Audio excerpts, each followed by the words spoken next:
اللهم لا علم لنا إلا ما علمتنا إنك أنت العليم الحكيم. اللهم انفعنا بما علمتنا وزدنا علما. Bienvenue dans la capsule Avez-vous un cadenas à la place du cœur de Récits de foi, une série de podcasts qui vous fait voyager à travers les versets spectaculaires du Coran, enrichis par les paroles des grands savants tels qu'Ibn Kathir et bien d'autres. Ici, chaque verset devient un miroir, chaque mot une invitation à réfléchir et à ressentir. Tendez bien l'oreille, chers auditeurs.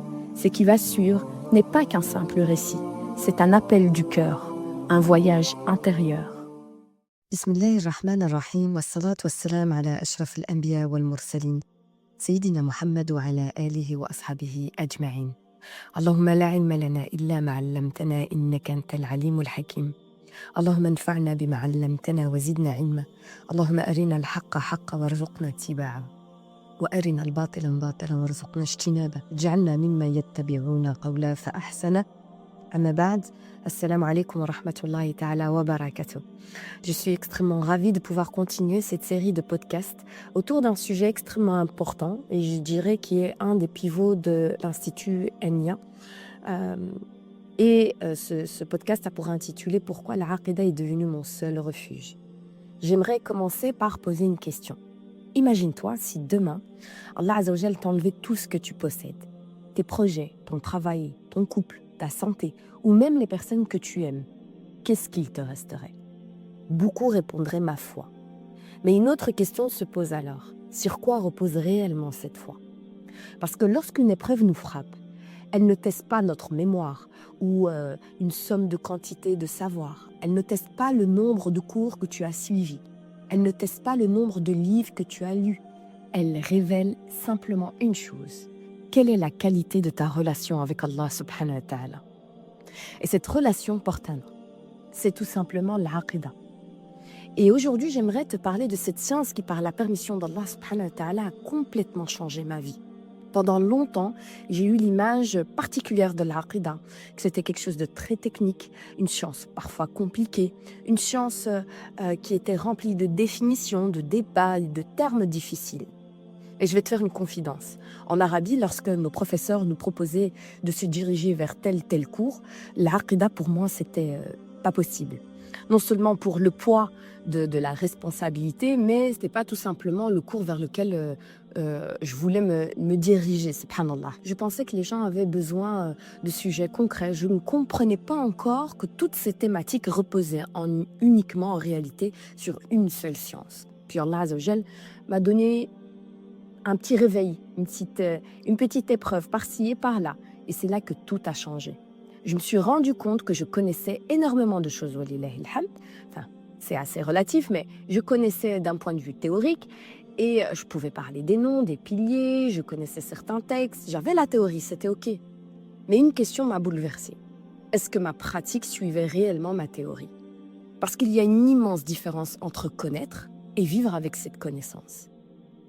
En vrai, c'est quoi l'Aqida? L'Aqida, avant d'aller plus loin, il faut comprendre que c'est ce que c'est réellement l'Aqida. Le mot Aqida vient du mot Aqd. Et cette racine, elle signifie nouer, attacher fortement. Et même, nous, en Darija, on dit, lorsqu'on va faire un contrat de mariage, on va faire l'Aqd. C'est faire un contrat, créer un lien solide que rien ne défait facilement. En arabe, on parle de aqd pour désigner un contrat de mariage, un engagement ou un nœud ferme. L'aqda, c'est donc ce lien. Cette corde, souvent on associe l'aqda avec une corde, quand vous regardez un petit peu des livres, il y a souvent cette notion de corde. Parce qu'en fait, elle est le lien que ton cœur noue avec Allah subhanahu wa ta'ala. Et c'est ton contrat avec lui. Plus ce lien il est fort, plus ton cœur est solide. Plus ce lien est fragile et plus chaque épreuve risque de t'ébranler, de te fragiliser. Et c'est précisément ce que les épreuves sont venues me montrer. Une petite question. Pourquoi avons-nous tous besoin de l'Aqida? Laisse-moi te poser quelques questions. Quand tu perds quelqu'un que tu aimes, qu'est-ce qui t'aide à tenir? Quand tu ne comprends plus le destin, qu'est-ce qui t'empêche de désespérer? Quand tu traverses une injustice, qu'est-ce qui t'empêche de te révolter contre le décret d'Allah? Quand tu tombes dans un péché, qu'est-ce qui te donne l'espoir de revenir? Quand tout semble s'effondrer, qui te relève? La réponse est toujours la même. Ta connaissance d'Allah subhanahu wa ta'ala. Voilà pourquoi l'aqida n'est pas simplement une science parmi tant d'autres. C'est une véritable thérapie qui changera ta vie. C'est la science qui te donne un sens à tous les autres. Tu peux apprendre à prier. Tu peux apprendre à faire le lavage mortuaire. Mais si tu ne connais pas celui devant qui tu te tiens, comment tu peux goûter à la douceur de la foi? Tu peux l'invoquer. Mais si tu ne connais pas ses noms, comment avoir la certitude qu'il te répondra? Tu peux patienter. Mais si tu ne connais pas Al-Hakim, le sage, comment accepter un décret que tu ne comprends pas? Tu peux dire que tu places ta confiance en Allah subhanahu wa ta'ala. Mais si tu ne connais pas Al-Wakil, celui à qui l'on confie toutes nos affaires, comment vivre réellement le tawakkul? Chaque acte d'adoration prend vie grâce à l'aqida. Sans elle, beaucoup d'actes deviennent des habitudes ou des systèmes automatiques. Avec elle devient une rencontre réelle avec Allah subhanahu wa ta'ala. Et d'ailleurs, quand tu regardes un peu la sira du prophète alayhi salatu wassalam, il a commencé par cet aspect-là. Lorsque l'on observe la vie du prophète alayhi sallam, c'est assez frappant. Pendant plus de 13 ans, il va enseigner l'aqida. Il n'a pas commencé à enseigner des détails dans des actes d'adoration. Il a construit d'abord les cœurs. Il a purifié les cœurs. Il a enseigné. Il a appris au cœur de s'attacher à uniquement Allah subhanahu wa ta'ala. En parlant de ses noms, en parlant du paradis, de l'enfer, du jour dernier, la foi au destin. Parce qu'il savait qu'une maison sans fondation finit toujours par s'écrouler. Les actes sont des murs et la aqida, c'est la fondation. Lorsque le prophète sallam envoya des émissaires pour pouvoir transmettre la parole d'Allah azza wa jal, il va envoyer un compagnon qui s'appelait Mu'ad ibn Jabal radiallahu anhu au Yémen. Et il va lui dire la première chose à laquelle tu vas les appeler, c'est la ilaha illallah, l'adoration d'Allah azza wa jal. Ensuite, dans un deuxième temps, une fois qu'ils ont appris à connaître Allah azza wa jal, à aimer Allah azza wa jal, à attacher leur cœur en Allah azza wa jal, ensuite, tu leur informes qu'Allah a prescrit les prières. Regardez l'ordre, regardez cette pédagogie, regardez cette hiérarchie. D'abord la croyance, ensuite les actions. Mais attention, la croyance et les actes sont extrêmement liés. D'ailleurs, dans le Coran al-Karim, Allah azza wa jal parle إِلَّا الَّذِينَ آمَنُوا وَعَمِلُوا الصَّالِحَاتِ. Ceux qui ont cru et ont mis en place des actions. L'un ne va pas sans l'autre. Alors là, la plaque du siècle où on te dit oui, mais la foi c'est dans le cœur, tout le monde sait que c'est dans le cœur. Mais à un moment donné, une fois qu'elle va toucher le cœur, elle va transparaître, elle va se traduire à travers nos actions. D'ailleurs, les savants, ils expliquent, l'iman, elle se met sur 3 aspects. D'abord dans le cœur, ensuite au niveau de la langue. Et ensuite, al-amal bil-jawarih, par les actions. Ça doit se traduire. Tu ne peux pas dire à quelqu'un tu l'aimes et en même temps le frapper. Donc il faut qu'il y ait une cohérence. C'est-à-dire si mon cœur est attaché par quelque chose, ça va se traduire. Parce que les actes n'ont de valeur que lorsqu'ils reposent sur une croyance authentique. Puis quand tu observes un peu la sira du prophète sallallahu alayhi wa sallam, Allah azza wa jal s'est chargé d'abord, avant de lui donner cette mission extraordinaire, il s'est chargé d'abord de purifier le cœur du prophète alayhi salatu wa sallam. Tu connais cette histoire où il y a eu le fendiment de la poitrine, où les anges sont venus pour pouvoir ouvrir la poitrine du prophète alayhi salatu wa sallam pour pouvoir nettoyer ce cœur. Donc Allah azza wa jal, avant de lui donner cette mission qui sera grandiose, il va se charger d'abord de purifier ce cœur, subhanallah. C'est à méditer. On connaît cette histoire, mais est-ce que réellement on s'est posé et on a réfléchi le sens de cet événement-là? Et puis il y a une deuxième chose qui va accompagner l'aqida, c'est ce qu'on appelle la purification de l'âme.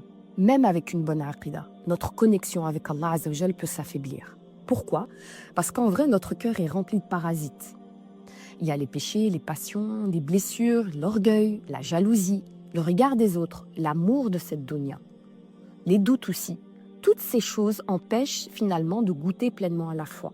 Tu sais, c'est comme une connexion. Et donc ça va parasiter et ça va affaiblir finalement ta connexion à Allah azza wa jal.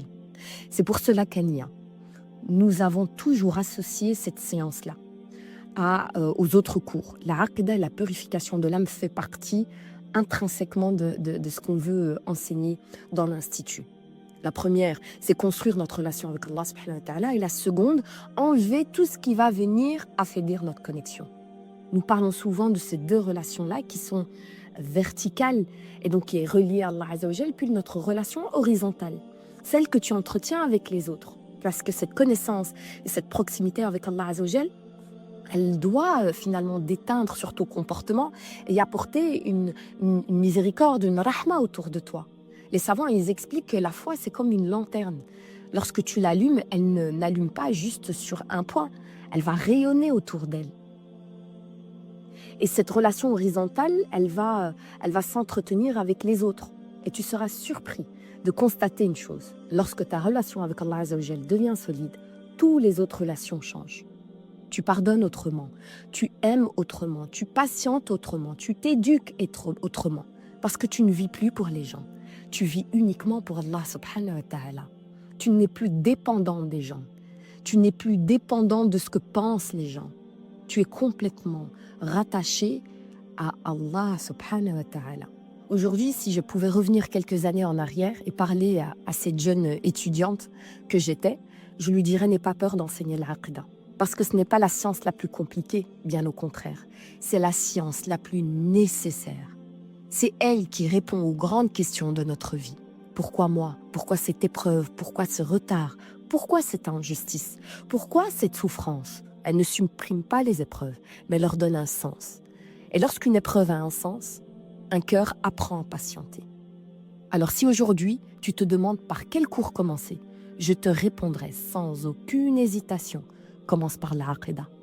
Parce qu'avant de chercher des réponses à tes problèmes, apprends à connaître celui qui détient toutes les réponses. Chez Agnès, ce cours n'est pas un cours parmi tant d'autres. C'est le pilier de tout notre enseignement. Chaque lundi soir et chaque lundi matin, nous prenons le temps de reconstruire ensemble cette relation avec Allah Azza wa Jal, qui est basée sur des conditions, et notamment la première qui est al-ilm, la science. Nous parlerons de lui, de ses noms, de ses attributs, de la foi au destin, de tout ce qui permet au cœur de retrouver une foi vivante. Et je te le dis avec beaucoup de sincérité, si je devais te recommander un seul cours cette année, ce serait celui-là. Parce qu'à mes yeux, ce n'est pas seulement un cours, c'est une véritable thérapie pour le cœur. Une thérapie qui ne te promet pas une vie sans épreuve encore, et je le répète, mais qui t'apprend à les traverser avec un cœur qui connaît son Seigneur. Alors si toi aussi, tu ressens ce besoin de retrouver du sens, de renforcer ton lien avec Allah subhanahu wa ta'ala et de vivre avec une foi qui apaise réellement le cœur, je serai heureuse de t'accueillir chaque lundi soir ou chaque lundi matin chez Ania. Qu'Allah Azza wa Jal fasse de cette science une lumière pour nos cœurs, une cause de notre réforme ici-bas et notre réussite dans l'au-delà. Fi amanillah, subhanakallah wa bihamdik, ashhadu an la ilaha illa ant, astaghfirullah wa atubu ilayk. Je te retrouve très bientôt pour un nouvel épisode de Avez-vous un cadenas à la place du cœur? Une nouvelle plongée dans les profondeurs du livre d'Allah. Et d'ici là, que votre réflexion soit lumière et que vos cœurs ne cessent de chercher.